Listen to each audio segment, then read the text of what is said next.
দাবি এক, সব দোষীরা শাস্তি পাক। কোথাও এই স্লোগান, কোথাও ব্যানারে লেখা তামাসৌমা জ্যোতির্গময়া। আরজি করের ঘটনায় প্রতিবাদ দিকে দিকে তীব্র হচ্ছে, জোরালো হচ্ছে এবং দিকে দিকে সেই মিছিল প্রতিবাদের ছবি আপনাদের সামনে রাখবো, যেখানে অবশ্যই তারা বলছেন যে সুবিচার চাই, কিন্তু অবশ্যই একটা প্রশ্ন তারা করছেন যে এতগুলো দিন কেটে গেল তারপরেও কেন প্রকৃত দোষীরা শাস্তি পাচ্ছে না। রবিবার প্রতিবাদের ঢেউ আছড়ে পড়ল কলকাতায়। মিছিলে সামিল হয়েছেন একদিকে যেখানে শিল্পীরা, সেখানে বিভিন্ন স্কুলের প্রাক্তনীদের মিছিল ছিল আজ।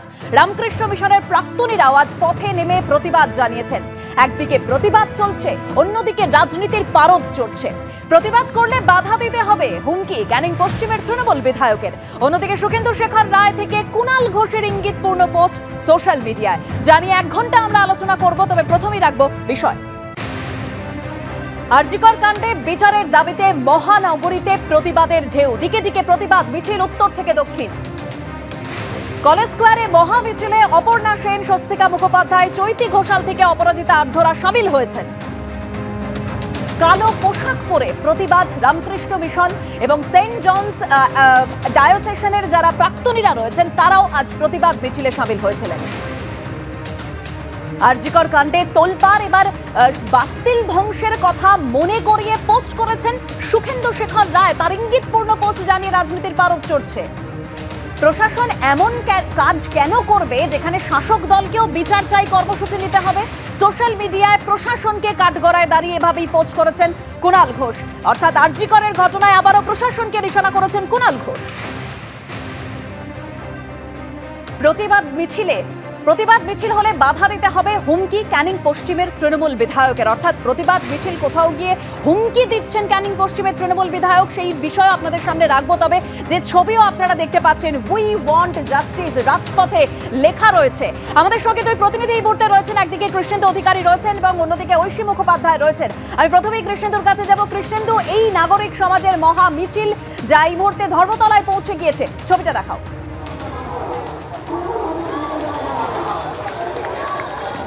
এই মুহূর্তে যে রানী রাসমণি এভিনিউ আছে সেখানে মিছিল এসে জড়ো হয়েছে এবং সেখানে বক্তব্য রাখছেন, একে অপরে বক্তব্য রাখছেন এবং যে ছবিটা দেখা যাচ্ছে যে সাধারণ মানুষ তারা ব্যক্তিগত উদ্যোগ, সেই ব্যক্তিগত উদ্যোগে এত সংখ্যক মানুষের জমায়েত, যে জমায়েত কার্যত চোখে আঙুল দিয়ে দেখিয়ে দিচ্ছে যে রাজনীতির মানে ছোঁয়াচো এড়িয়ে তারা জাতীয় পতাকা নিয়ে আজকে রাস্তায় নেমেছেন। অবশ্য রাজনীতির লোক যে নেই এমন নয়। দীপশিতা ধর এখানে দেখতে পাচ্ছি, দীপশিতার রাজনীতির পরিচয়কে বাইরে রেখে হয়তো আজকে মিছিলে এনেছেন, তাই তো? আমার রাজনৈতিক পরিচয় তো আমার রাজনৈতিক সত্তা, আমার ব্যক্তি সত্তার অংশ, তাকে ব্যতি রেখে নয়। কিন্তু অবশ্যই আমি কোনো দলের প্রতিনিধি হয়ে আসি, এটা কোনো দলীয় মিছিল না। একজন নাগরিক হিসাবে, একজন মানুষ হিসেবে আমার মনে হয়েছে উদ্যোক্তারা যে ডাক দিয়েছেন, এটাকে যদি আমরা পা না মেলাই সেটা হয়তো অপরাধ হবে। অর্থাৎ পা না মেলালে অপরাধ হবে, এই অপরাধ বোধ থেকেই হয়তো এত মানুষ আজকে এসছেন। যেমন যেন সে ছবি দেখাচ্ছে, রানী রাসমণির অ্যাভিনিউতে মানুষে মানুষে ছয়লাভ, হাতে জাতীয় পতাকা, পোস্টার, একটাই স্লোগান, তারা জাস্টিস চান। তারা হতাশ, কেন এতদিন জাস্টিস পাননি, কেন বিচার পাননি। আবার তারা আশাবাদী তারা বিচার ছিনিয়ে নেবেন।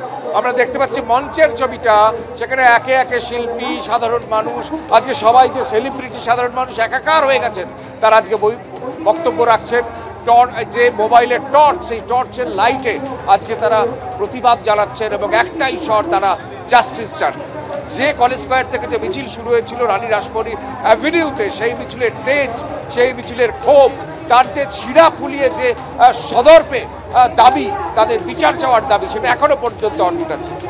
একেবারেই কৃষ্ণেন্দু, নাগরিক সমাজের মহা মিছিল। অন্যদিকে 10টি প্রাক্তন স্কুলের, অর্থাৎ স্কুলের প্রাক্তনীরা, 10টি স্কুলের প্রাক্তনীরা তারাও মিছিল করছেন, একেবারে মোবাইলের টর্চ জেলে সেই মিছিল। আমরা ছবি দেখতে পাচ্ছি। ঐশী মুখোপাধ্যায় আমাদের প্রতিনিধি রয়েছে আমাদের সঙ্গে। ঐশী, একেবারে দেবস্মিতা, রবিবাসরীয় কলকাতায় এর আগে এরকম প্রতিবাদ মিছিল কতগুলো হয়েছে তা সত্যি সাম্প্রতিক ইতিহাস ঘেটে দেখলে বোধহয় পাওয়াই যাবে না। এরকম এক রবিবাসরীয় সন্ধ্যা কলকাতা শেষ কবে দেখেছিল তা আমরা মনে করতে পারছি না। এই মুহূর্তে দেখতে পাচ্ছ ল্যান্সডাউন মার্কেট থেকে যে মিছিল শুরু হয়েছিল সেই মিছিল হাজরা মোড় অব্দি অগ্রসর হবে। তবে এখন এই মুহূর্তে আমরা দাঁড়িয়ে রয়েছি লেক মার্কেটে, লেক মলের সামনে। তারা প্রতিবাদ জানাচ্ছেন, তাদের কণ্ঠে যে স্লোগান আমরা বারংবার শুনতে পাচ্ছি, জাস্টিস ফর আরজিকর, প্রশাসনের কাছে জবাব, তারই সঙ্গে নির্যাতিতার বিচার এবং দোষীদের দৃষ্টান্তমূলক শাস্তি, এই দাবিতে তারা পথে নেমেছেন। কলকাতা দক্ষিণ কলকাতার 10টি স্কুল যারা পথে নেমেছে তাদের প্রাক্তনীরা আজকে পথে নেমেছেন এবং তারই সঙ্গে হাতে হাতে দেখতে পাচ্ছ ফ্ল্যাশ লাইট।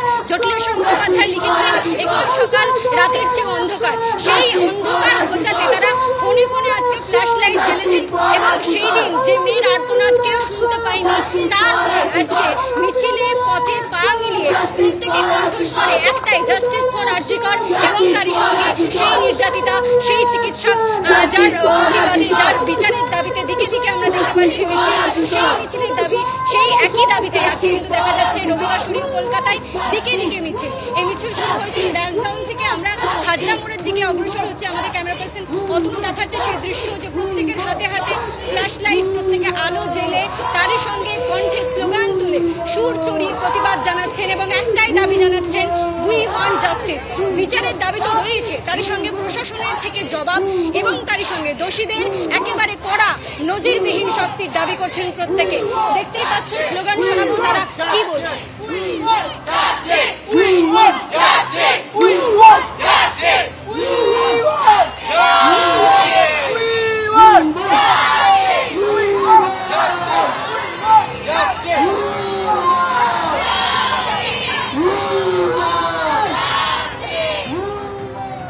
দাবি একটাই, উই ওয়ান্ট জাস্টিস।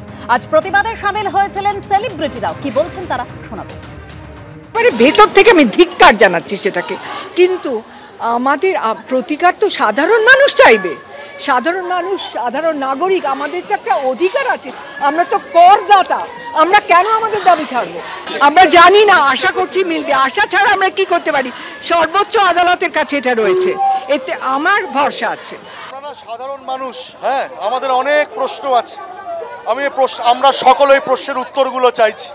অনেক প্রশ্ন, প্রথম দিন থেকে প্রশ্ন প্রশ্ন প্রশ্ন প্রশ্ন, কোনো প্রশ্নের উত্তর তো দেওয়া হচ্ছে না, উল্টে সমস্ত আন্দোলনগুলোকে ঘুরিয়ে দেওয়া হচ্ছে রাজনৈতিক নানা রকম দলাদলি এই ওই করে। আমার তো প্রথম কথা হয়েছিল প্রমাণ লোপাট। আমি প্রশ্ন করছি প্রমাণ লোপাট কেন হয়েছে? এই প্রশ্নটা তো আগে উত্তর দিতে হবে। প্রমাণ লোপাট কেন হলো? কেন সিবিআইয়ের কাছে তদন্ত গেল? প্রচুর প্রশ্ন আছে আমাদের কাছে। কেন আজকে সিবিআইকে একটা সময় দিতে হবে? সিবিআই তো তৎঘড়ি তদন্ত করে একটা জায়গাতে আসতে পারবে না, সেটা তো আমার সুপ্রিম কোর্টের প্রতি আমার সম্পূর্ণ বিশ্বাস আছে। আমি এইটুকু এক্সপেক্ট করব যে কঠিন থেকে কঠিনতম শাস্তি তো বটেই, কিন্তু তার আগে কেন এই প্রশ্নটার উত্তরটা জানতে হবে, যে কেন এইভাবে তদন্তগুলোকে ঘোরানো হলো। এই উত্তরটা কিন্তু সাধারণ মানুষ আজকে চাইছে। একজন অভয়া নয়, প্রচুর অভয়া আছে। আমরা এটা 14 তারিখও দেখেছিলাম যে সাধারণ মানুষের আন্দোলন সেটাই, যেটা বিবেককে আন্দোলিত করে। সুতরাং এত মানুষের বিবেক একসঙ্গে আন্দোলিত হয়েছে, সবাই জাস্টিস পাওয়ার জন্য যে নেমেছে, আজকে রাস্তায় নেমেছে, প্রত্যেকটা মানুষ মিছিলে এসেছে এবং সর্ববয়সে, শুধুমাত্র ইউথরা তো আছেই, তার সঙ্গে সমস্ত বয়সের মানুষরা, নারী পুরুষ নির্বিশেষে যারা এসেছেন, যে সমাজের কিছু ব্যাধি, তার ব্যাধি এবং ব্যাধি যারা বানায় সেই সব মানুষদের বিরুদ্ধে সাধারণ মানুষের এই আন্দোলন। বিচার নিশ্চয়ই আমরা পাবো, হয়তো সময় লাগবে, কিন্তু আমাদের ধৈর্য ধরতে হবে এবং এর একটা রেজাল্ট হবে, এটা আমি বলতে পারি। আমি, আপনি, জনগণ, আমার পাশের বাড়ি সবাই জানে কারা দোষী এবং কে এই দোষের মাথা, কিন্তু তাদের মধ্যে কেউ এখনো অ্যারেস্ট হয়নি। কাজে এই মিছিল, এই প্রোটেস্ট ততদিন চলবে যতদিন না এই পুরো নেক্সাসের মাথাকে ধরা হবে এবং যতজন এটার সঙ্গে ইনভলভ সবাইকে ধরা হবে এবং শাস্তি দেওয়া হবে। খুব স্বাভাবিক, সিবিআই এবং সুপ্রিম কোর্ট তাদের যে সময়টা লাগার কথা সেটা নেবেন। এর আগে যা যা ঘটে গেছে, যেখানে একটা খুনকে আত্মহত্যা বলা হয়েছে, আমরা তো ততদিন থামবো না যতদিন না আমরা রেজাল্টটা দেখতে পাবো। প্রতিবাদে আজও সরব কলকাতা, সবার দাবি একটাই, বিচার চাই এবং তার পাশাপাশি যতদিন না প্রকৃত দোষীরা শাস্তি পাবে ততদিন এই আন্দোলন চলবে। আজ রামকৃষ্ণ মিশনের যারা প্রাক্তনীরা রয়েছেন তারাও পথে নেমে প্রতিবাদ জানিয়েছেন। আমাদের সঙ্গে রয়েছেন নরেন্দ্রপুর রামকৃষ্ণ মিশনের প্রাক্তনী শ্যামল সিনহা। শ্যামলবাবু, একটা বিষয়, মানে আজ এই যে প্রতিবাদে নেমে আপনারা সামিল হয়েছিলেন, আপনারা মনে করেছেন যে প্রতিবাদ জানাতে হবে, এটা কেন মনে হলো যে পথে নেমে প্রতিবাদ করতেই হবে? দেখুন, আমাদের রামকৃষ্ণ মিশনের একটা গ্রহণযোগ্যতা আছে। আমি মনে করি রামকৃষ্ণ মিশনের যারা প্রাক্তনীরা, তারা যখন পথে নামে মানুষের কাছে বিশ্বাসযোগ্যতা অনেক বেশি বেড়ে যায় বা গ্রহণযোগ্যতা আছে। রাজনৈতিক দল বা অন্য সাধারণ মানুষ যেভাবে তারা আন্দোলন করছে বা আন্দোলন সংগঠিত করবার চেষ্টা করছে, তাদেরকে আমি এতটুকু ছোট না করেও বলতে পারি আমরা 8 দিনের প্রস্তুতিতে এই মহামিছিলটা আমরা করেছি, যেখানে আমাদের আপনারা সবাই দেখেছেন। আমাদের প্রথমে আমরা ভেবেছিলাম যে এত কম সময় আমাদের কত সমাবেত হবে লোকে। এখানে শুধু প্রাক্তনীরা, আমরা রেস্ট্রিকশন করে দিয়েছিলাম যে শুধুমাত্র প্রাক্তনীরা এবং তাদের পরিবারই থাকবে, তার বাইরে আমরা কাউকে এই মিছিলে অংশগ্রহণ করতে দিইনি। তাতে আজকের সংখ্যা 3000-এরও ছাপিয়ে গেছে। এটা আমি শুধু না, ওখানে যারা ছিলেন প্রশাসনের তারাই এই রেকর্ডটা যে 3000-এর বেশি লোক হয়েছিল। অতএব এই জায়গায় দাঁড়িয়ে আমি বলতে পারি যে আমাদের একটা প্রতিবাদ করা দরকার।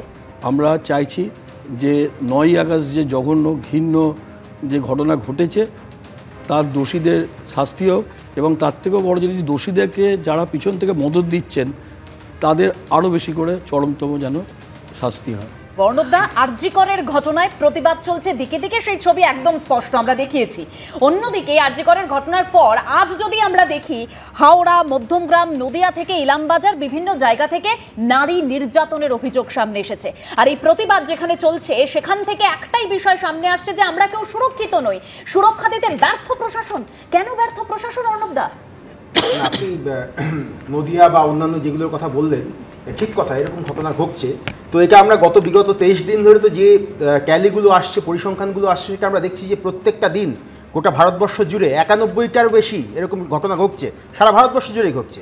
এবং এর মধ্যেই আপনি আসামে দেখুন, বদলাপুরে দেখুন, আপনি হরিয়ানায় দেখুন, আপনি ইউপিতে দেখুন, যেখানে 2জন দলিত মেয়েকে রেপ করে এবং তাদের হত্যা করার পর ঝুলিয়ে দেওয়া হয়েছে। এরকম ঘটনা ঘটছে, একটার পর একটা ঘটনা ঘটছে। কিন্তু সবচেয়ে সিগনিফিক্যান্ট হচ্ছে আজকে আপনারা যে মিছিল দেখাচ্ছেন, গত কয়েক ঘন্টা ধরে আমি লক্ষ্য করছিলাম, সেখানে 3টে স্লোগান বারবার করে উঠছে। সেটা খুব ইম্পর্টেন্ট এবং অত্যন্ত গুরুত্বপূর্ণ।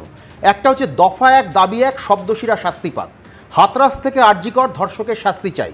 আর একটা হচ্ছে রাজনৈতিক দলে আস্থা নেই বলেই ব্যক্তিগতভাবে পথে। এটা সবচেয়ে বেশি গুরুত্বপূর্ণ এই জন্যই যে দলটা ভারতবর্ষে অধিকাংশ রাজ্যে রাজত্ব করছে বা সরকার চালাচ্ছে, সেখানে ধর্ষকের সমর্থনে তারা মিছিল বার করে এবং তারাই ওই স্লোগানটা নিয়ে এসেছিল যে দফা 1 দাবি 1 মমতার পদত্যাগ। এবং তারপর তারা একটা হিংসাত্মক আন্দোলন করেছিল নবান্ন অভিযানের নামে, যেখানে আমরা দেখলাম যে ছাত্র সমাজের নামে আন্দোলন করা হচ্ছে, অথচ ছাত্রের বাবা, কাকা, বুড়ো মানুষেরা সমস্ত আন্দোলনে যোগ দিচ্ছে। সুতরাং তার থেকে অনেক বেশি, তার থেকে অনেক বেশি আলাদা হচ্ছে এই আন্দোলনের, এই স্বতঃস্ফূর্ত আন্দোলনের যে স্পিরিট, এই স্পিরিটটাই হচ্ছে বাংলার সত্যিকারের যে মানুষের মধ্যেকার যে প্রতিবাদী চেতনা বা প্রতিবাদী ভাবমূর্তি। আজকে যে প্রতিবাদ আপনি বলছেন, আজকে যে প্রতিবাদ আপনি লক্ষ্য করেছেন, ছবি দেখেছেন, স্লোগানের কথাও আপনি বললেন, কিন্তু সেখানে প্রতিটাতেই প্রশাসনের ভূমিকা নিয়ে প্রশ্ন হচ্ছে। বাংলার কথা বলছি অর্ণবদা, নারী সুরক্ষা নিয়ে প্রশ্ন হচ্ছে, বাংলার কথা বলছি। প্রশাসনকে তো অবশ্যই আরো বেশি করে সতর্ক হতে হবে এখানে। এবং যখন এরকম একটা ঘটনা ঘটে গিয়েছে, আরজি করের মতন একটা এরকম ভয়ঙ্কর ঘটনা ঘটে গিয়েছে, সেইখানে প্রশাসনকে আরো বেশি সতর্ক হতে হবে।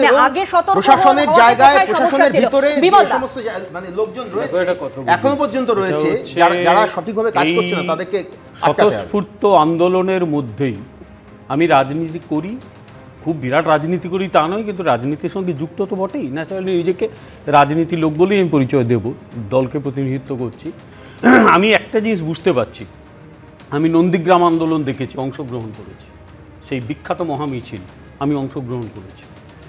আমি পরিষ্কার বুঝতে পারছি এই স্বতঃস্ফূর্ত আন্দোলনের মধ্যেই পশ্চিমবাংলার এই তৃণমূল পরিচালিত সরকার, আমি যে তৃণমূল দলটাকে অলমোস্ট একটা ক্রিমিনালের দল বলেই মনে করি, তাদের মৃত্যুর ঠিকানাগুলো লেখা আছে, ঠিকানাগুলো লেখা হয়ে যাচ্ছে এবং খুব দ্রুত এরা মৃত্যুর পথে এগোবেই, কেউ বাঁচাতে পারবে না। কারণ হচ্ছে, দেখো, সমাজে সবাই রাজনীতি করে না, খুব কম লোকই রাজনীতি করে, 8 to 10% লোক পলিটিক্স করে ডিরেক্টলি।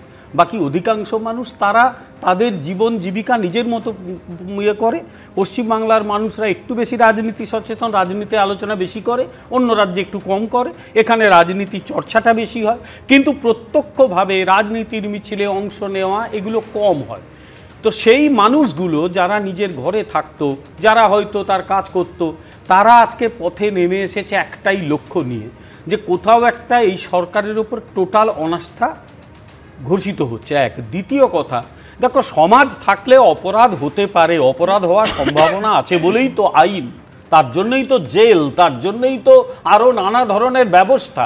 সেখানে যারা একেবারে বিমল দা, এখান থেকে আমি একটা লাইনটা শেষ করি, আমি আপনার কাছেই আসবো। এখান থেকে যেরকম প্রশাসনের ভূমিকা নিয়ে প্রশ্ন তুলছেন সাধারণ মানুষ, একদম অরাজনৈতিক কর্মসূচি, তারা এও বলছেন যে সিবিআই কি করছে এতদিন ধরে। একটা কথা বলি, সিবিআইয়ের উত্তরটা পরে দিচ্ছি, তার আগে বলি যে যারা এই আইনটাকে প্রয়োগ করবে তাদের মধ্যেই যদি ঘুঘুরু বাসা থাকে এবং তারা যদি তাদের প্রতিটি পদক্ষেপে প্রমাণ করিয়ে দেয় যে তারা আইনটাকে প্রয়োগ করতে চায় না, তাহলে এক ধরনের বৈধতার সংকট দেখা দেয়। দেখো, গতকাল একটা লেখা তৈরি করতে আমি দেখলাম যে 2021 সালের 2রা মের পরে, বারবার আমি উল্লেখ করছি এই কারণেই শাসক দলের চরিত্রটা বোঝাতে, পশ্চিমবাংলায় এই মুহূর্তে সিবিআই 39টা রেপ কেসে তদন্ত করছে, যেগুলো 2021-এর পর হয়েছিল। তাদের মধ্যে পূর্ব মেদিনীপুরে 60 বছর বয়সী একজন মহিলাকে, তার ঘরে 6 বছরের বাচ্চা বসে আছে, তার নাতি, তার সামনে তার নাতির বয়সী ছেলেটা রেপ করে গেছে। চাইলে আমি এখানে রেফারেন্স দিয়ে দেবো। দুঃখ আমার যে এই শাসক, আমি শেষ করিনি কিন্তু প্লিজ প্লিজ কথা বলার আগে বলাটা খুব সভ্যতার ব্যাপার নয়। আজকে তর্ক হোক আমি চাইছি না, আমি একটা কথা বলে শেষ করি। এটা যদি আজকে তখন সবাই জেগে উঠতো এবং তখন যদি এই শাসক দল ব্যবস্থা নিত যে না, যা হয়েছে অপরাধ, আজকে এই ঘটনা দেখতে হতো না। কিন্তু শাসক দল সমর্থন করেছে, তাই এই ক্রিমিনাল রেপিস্টদের ক্ষমতা থেকে না সরালে কিন্তু আমি এখানে সঙ্গে পশ্চিমবাংলায় এনসিআরবির যে রিপোর্ট, তাতে পরপর 3 বছর পশ্চিমবঙ্গ কিন্তু অনেক বেশি সেফ অন্যান্য রাজ্য থেকে। এবং কলকাতা লাস্টে বেরিয়েছে 22-এ, লাস্ট বেরিয়েছে 22 সালে, লাস্ট যে ক্যালি বেরিয়েছে সেটা 22 সালে, এবং পরপর কলকাতা শহর 3 বছর পরপর হচ্ছে সেফেস্ট সিটি পশ্চিমবঙ্গে সেখানে রয়েছে। এবং আমরা এটা জানি যে এই ধরনের যে ঘটনা পশ্চিমবাংলায় যদি ঘটে থাকে সেটা অবশ্যই লজ্জা এবং অবশ্যই ধিক্কারযোগ্য। কিন্তু তার মানে এই নয় যে অন্যান্য যে রাজ্যগুলো রয়েছে, ইউপি যে ধর্ষণ প্রদেশ, মধ্যপ্রদেশ সেটা ধর্ষণ প্রদেশ, হরিয়ানা কি হয়েছে, হরিয়ানায় এই ক্ষমতা বদলাবে, এই লোকগুলো হাল কি হবে বুঝতে পারছো, তাকে পিটিয়ে মারা হয়েছে।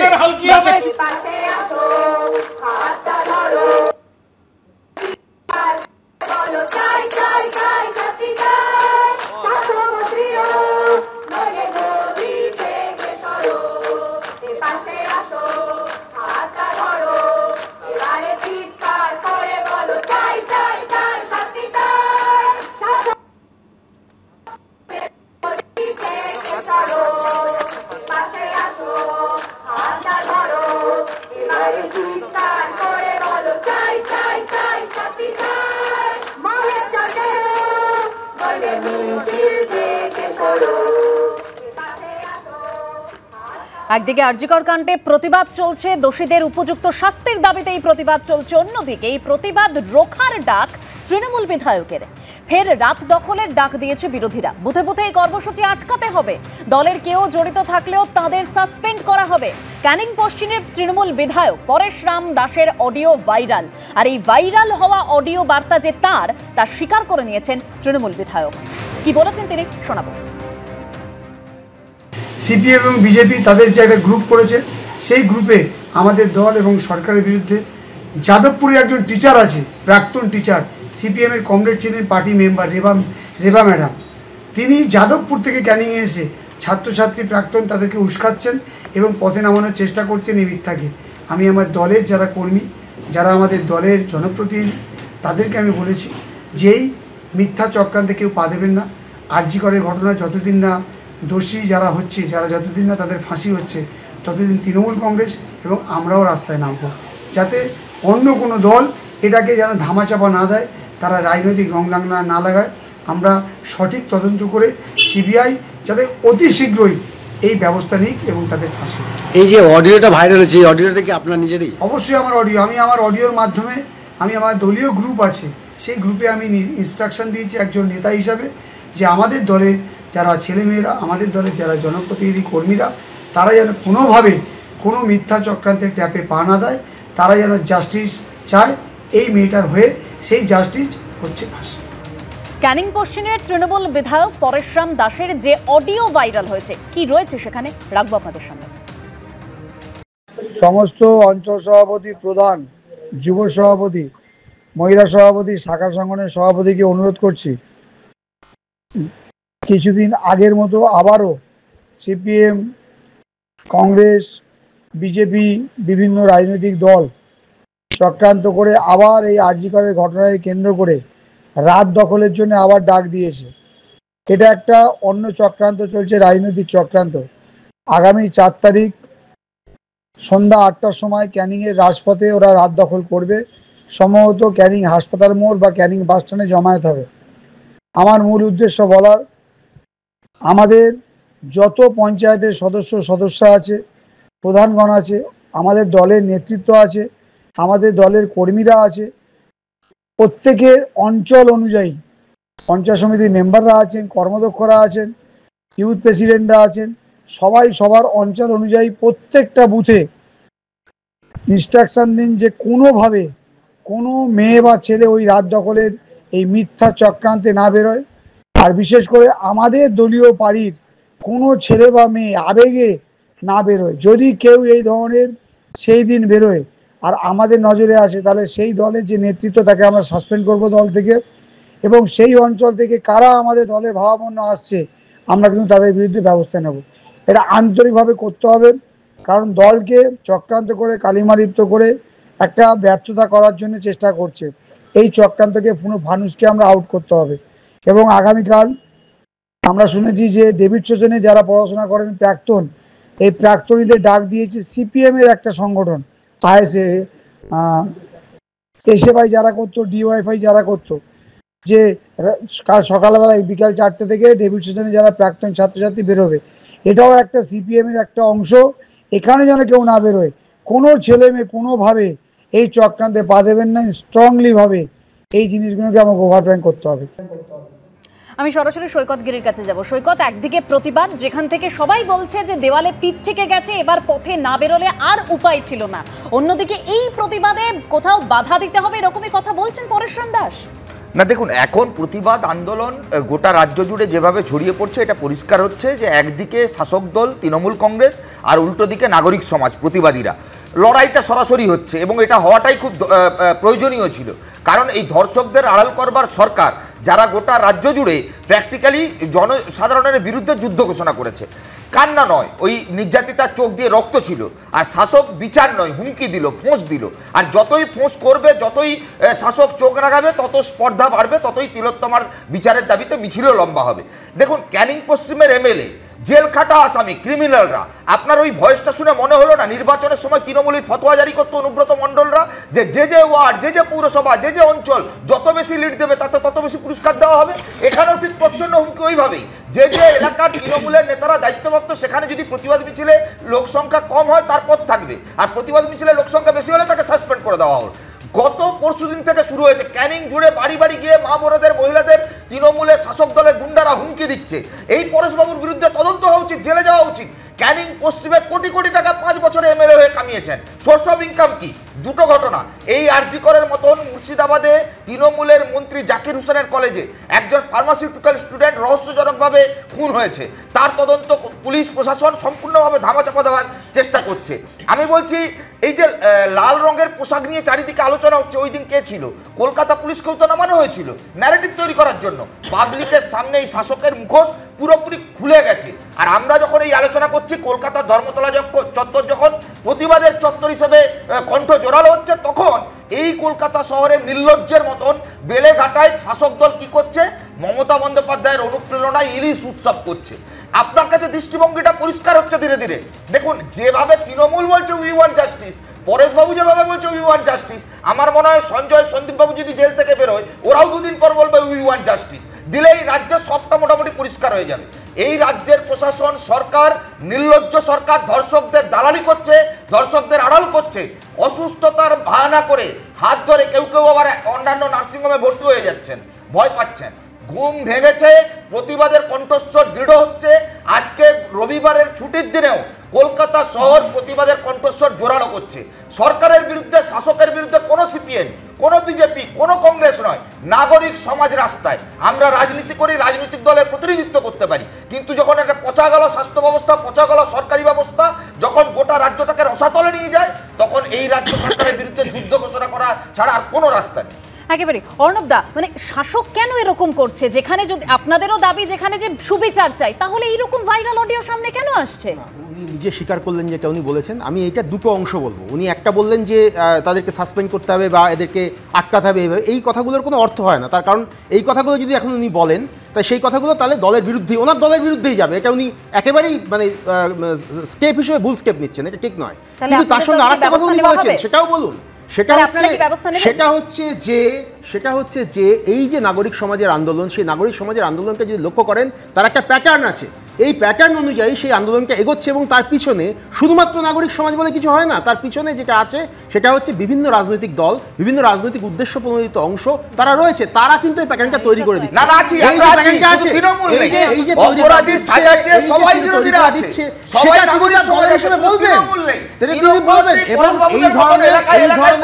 আন্দোলন বহু জায়গায় তৈরি করা হয়েছে, যেমন আপনার মনে আছে। আরো বিস্তারিত কথায় আমরা যাব, তবে আজকে এই পরেশরাম দাসের যে অডিও ভাইরাল হয়েছে তা নিয়ে সেলিব্রিটিরা কি বলছেন শোনাবো। এই মুহূর্তে এই আন্দোলনটাকে যারা যারা দলীয় পতাকা দিয়ে ডাইলিউট করার চেষ্টা করছেন, তারা হচ্ছেন এই আন্দোলনের সব থেকে বড় শত্রু। এটা মাথায় রাখতে হবে, কারণ প্রত্যেকটা মানুষের একটা নিজস্ব আইডেন্টিটি আছে। একটা ছোট বাচ্চাও আজকে নেমেছে রাস্তায়, সে কোন রঙের, তার কোনো রং আছে? সেও বলছে জাস্টিস চাই, জাস্টিস আমাদের যেন তেন প্রকারে চাই। আর কোনো আন্দোলনকে ভেস্তে দেওয়া যাবে না, জল মাথার ওপর উঠে গেছে, আর জনগণকে বোকা বানানো যাবে না। আমাদের যেরকম অভিনয় করা কাজ, ওদের রাজনীতি করা কাজ। ওরা ওদের কাজ করবে, আমরা আমাদের কাজ করব, আমরা আমাদের প্রতিবাদ করব। সুতরাং ওরা যেটা বলছে সেটা তো ওদের মতো করে বলবে। ওরা তো এক একটা ইস্যু খাড়া করতে চাইবে তাদের মতো, কারণ ওটাই তাদের কাজ। আমাদের যেরকম শুটিংয়ে গিয়ে অভিনয় করাটা কাজ, আমি যদি বলি করব না তাহলে তো হবে না, সেটা আমার কাজ। সুতরাং ওটা ওর কাজ, ওরা ওদের কাজ করবে, আমরা আমাদের মতো কাজ করব, আমরা আমাদের মতো অংশগ্রহণ করব। আমি সরাসরি মহানন্দাদির কাছে যাব। মহানন্দাদি, সাধারণ মানুষ বিচার নিয়ে সর্বোচ্চ ক্ষমতার কাছে সরাসরি জবাবদিহি চেয়ে পথে নামছে, এটা কেন করতে হলো? দেখো, অর্ণববাবুর কথায় আমি একটু ডিফার করছি, যে উনি একটু আগে বললেন যারা যারা নেমেছেন সবই তার পেছনে রাজনৈতিক হাত আছে বা রাজনৈতিক দলের হাত আছে। সব থেকে দুর্ভাগ্যজনক, সারা পৃথিবী জুড়ে যেখানে আন্দোলন হচ্ছে একটি নিরপরাধ ডাক্তার মেয়ের সরকারি হাসপাতালে মৃত্যুর, সেখানে রাজনৈতিক রং দেওয়ার চেষ্টা হচ্ছে। এর থেকে দুর্ভাগ্যজনক কিছু হয় না। আমি কয়েকটা কথা বলবো, যে যখনই আলোচনা হয় তখনই নির্ভয়া, কামদুনি, উন্নাও এগুলোতে চলে যাওয়া হয়। ইকুয়ালি ব্রুটাল ডেথ সবকটার, কিন্তু পার্থক্য আছে। কেন সেই সময়ও আন্দোলন হয়েছিল, মোমবাতি মিছিল হয়েছিল, কিন্তু এই গণ আন্দোলন হয়নি? তার কারণ হচ্ছে যে এই আগের ঘটনাগুলো, কামদুনি বা নির্ভয়া, এগুলো রাস্তায় হয়েছে, কতগুলো পশুর কাজ সেগুলো, কিন্তু এটা হয়েছে একটা সরকারি প্রতিষ্ঠানের ভেতরে, যেখানে কতগুলো নিয়ম, সেফটি মেজার থাকা বাঞ্ছনীয়। উদাসীনতা সব দিকে রয়েছে, কেন্দ্রীয় স্তরে, রাজ্য স্তরে। আমার খারাপ লাগে নারী হিসেবে যে নির্ভয়া ফান্ড 1000 কোটি টাকা ধার্য করা হয়েছিল, সেটা কমিয়ে 562 কোটি টাকা করা হয়েছে, তার 50%ও খরচা হয়নি। এই টাকায় কত সেফটি মেজার, কত সিসিটিভি, কত হেল্পলাইন চালু করা যেত, কিন্তু উদাসীন। নারী স্বাধীনতাটা সেকেন্ডারি। আরেকটা কথা বলবো, যে ওয়েস্ট বেঙ্গলে 2023 হয়নি, বিরোধীরা বারবার সেই অভিযোগ তুলছে, অ্যাক্টিভ হয়নি, হয়তো নামে রয়েছে কিন্তু সেটা কার্যকরী হয়নি। কাজেই সব কিছুর মূলে কিন্তু রয়েছে ওই পিতৃতান্ত্রিক সমাজের ভাবনা। রুশো তার এমিলি বইতে একটা কথা লিখেছিলেন, যে মহিলারা বাইরের কাজ করবে না, ভেতরের কাজ করবে। কিন্তু সেই ইউরোপ, সেই পশ্চিম দেখিয়ে দিয়েছে যে না, ইগ্যালিটেরিয়ান সোসাইটি করা যায়, সেটা হয়েছে। ভারতবর্ষ এই 21 শতকে এসেও কিন্তু দেখাতে পারছে না। মহিলারা, উচ্চশিক্ষিত মহিলারা, নিম্নবর্গের মহিলারা সবাই অত্যাচারিত হচ্ছে। আরেকটা কথা বলবো, একটা সরকারি প্রতিষ্ঠানে সেখানে আইসিসি নেই কেন? ইন্টারনাল কমপ্লেন্টস কমিটি 2013 সালে তৈরি হয়েছে, যেখানে ওয়ার্ক প্লেসে মেয়েদের সুরক্ষা দেয়া হবে। সেখানে প্রিন্সিপাল যিনি থাকবেন তার কোনো হাত থাকার কথা নয়, সেখানে মহিলারা থাকবেন। কিন্তু আপনি লক্ষ্য করে দেখুন, আমরা কলেজে আছি, আমি বিমলদা, দেখুন তো কোন কলেজের আইসিসিতে প্রপারলি ফর্ম করা হয়েছে, বা কোনো মহিলার কোনো অভিযোগ ঠিকমতো দেখা হচ্ছে না। কারণ এই গাফ গাফিলতি সর্বক্ষেত্রে। কাজে এখানে প্রশাসনের বিরাট দায়িত্ব আছে। মানবিক হন, সংবেদনশীল হন, মহিলাদের সুরক্ষাটাকে প্রায়োরিটি দিন। আইন তো থাকবেই। আইন করে কি ডোমেস্টিক ভায়োলেন্স অ্যাক্ট হয়েছে 2005-এ, বন্ধ হয়েছে? 2022-এ 4,45,000 মহিলাদের উপর অত্যাচার, তার মধ্যে 31% ডোমেস্টিক ভায়োলেন্স, বন্ধ করা গেছে? যায়নি। পণ প্রথা বিরোধী আইন কবে হয়ে গেছে? বন্ধ করা গেছে পণ প্রথা?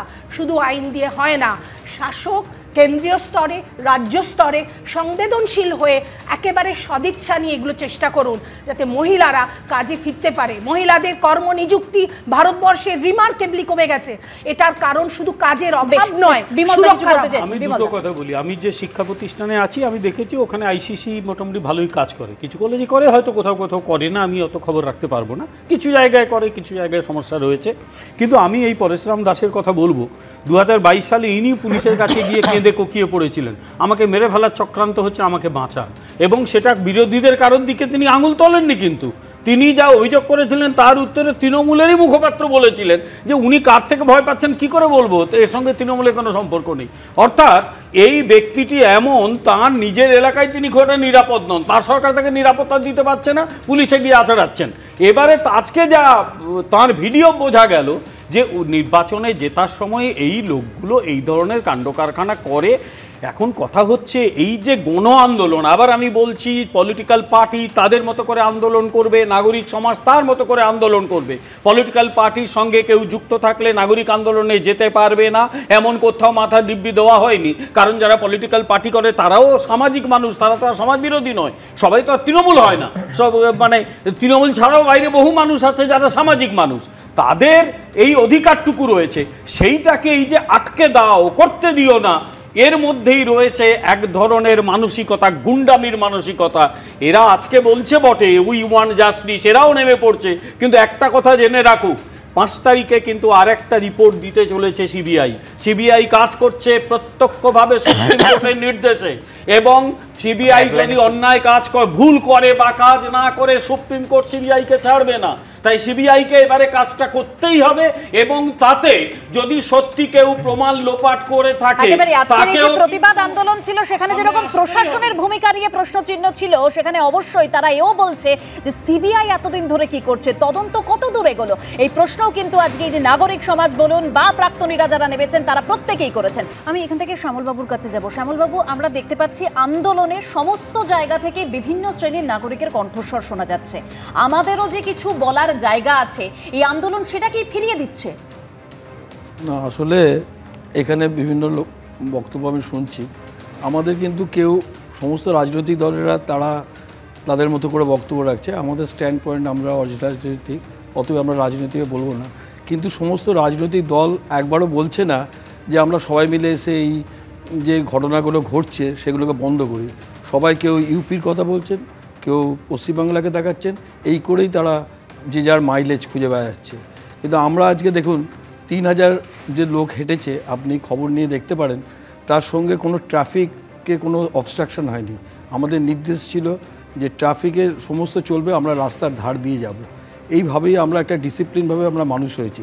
ঠাকুর, মায়ের এবং স্বামীজি ভাবনা আমরা উদ্বুদ্ধ।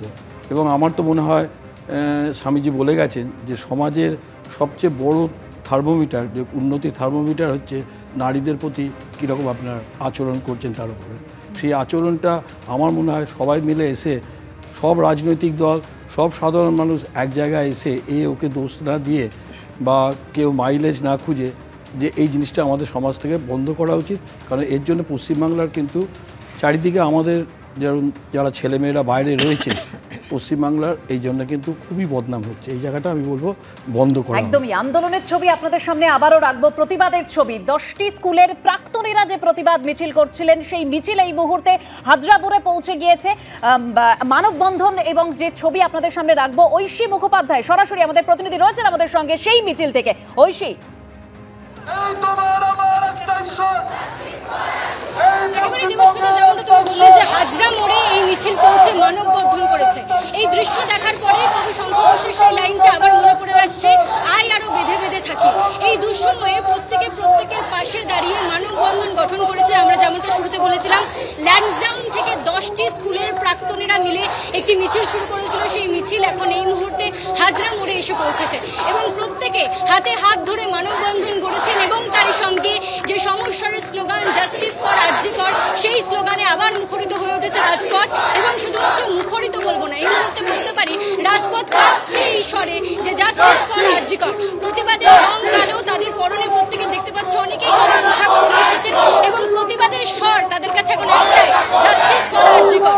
আজকে সেই স্লোগান নিয়ে মুখরিত আন্দোলিত এই মুহূর্তে রাজপথ। তারা এই মুহূর্তে হাজরা মোড়ে এসে মানববন্ধন করছেন, তারা স্লোগান তুলছেন জাস্টিস ফর আরজি কর এবং তার সঙ্গে যে নির্যাতিতা, যার যার কান্না, রক্তের কান্না, যে কান্না চাক্ষুষ করেছে এই রাজ্যবাসী, তারা কিন্তু এই মুহূর্তে তার হয়ে প্রতিবাদে নেমেছে এবং এই মুহূর্তে হাজরা মোড়ে মানববন্ধন করেছে। প্রত্যেকের সংহতি মিছিল শেষ করে মানববন্ধনে এই মুহূর্তে হাজরা মোড়ে এবং তারই সঙ্গে চলছে সেই প্রতিবাদী স্লোগান জাস্টিস ফর আরজি কর।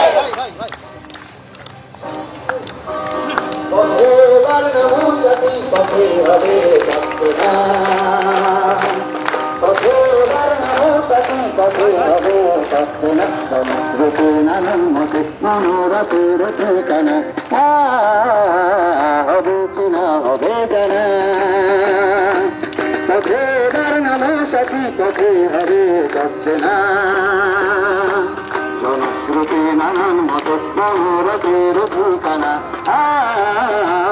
হবে চেনা হবে জানা পথের নাম সাথী অনেক তো দিন গেল বৃথায় সংশয় এসে বার বিধার বাধা পার অনেক তো দিন গেল বৃথায় সংশয়।